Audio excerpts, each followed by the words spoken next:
नाशिकच्या निमाणी बसस्थानकामध्ये पडलेल्या खड्ड्यांमुळे आता नागरिकांनी संताप व्यक्त करत थेट मनपा आयुक्त तसेच मनपाच्या महापौर यांना प्रश्न विचारलाय। नाशिकच्या विकासाच्या गोष्टी होत असल्या तरी प्रवाशांसाठी निमाणी बसस्थानकावरील अवस्था पाहिली तर एकदा महापौर आणि मनपा आयुक्तांनी या ठिकाणाहून बसमध्ये बसूनच दाखवावं असा संतप्त प्रश्नच उपस्थित केलाय।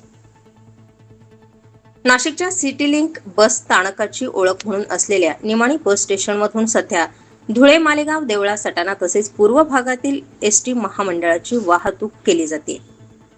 लांबच्या प्रवासासाठी येणाऱ्या प्रवाशांसाठी मात्र या ठिकाणी कुठलीही सोय करण्यात आलेली नाही। त्यातच नाशिकमध्ये सुरू असलेल्या संततधार पावसाचा फटका आता प्रवाशांना बसतोय।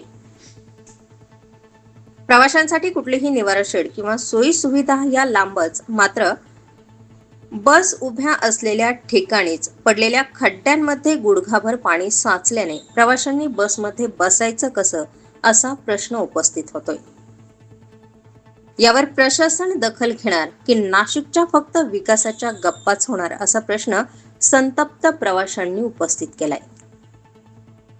स्टार 24 फास्ट न्यूज साठी दीपक अंभोरे, नाशिक।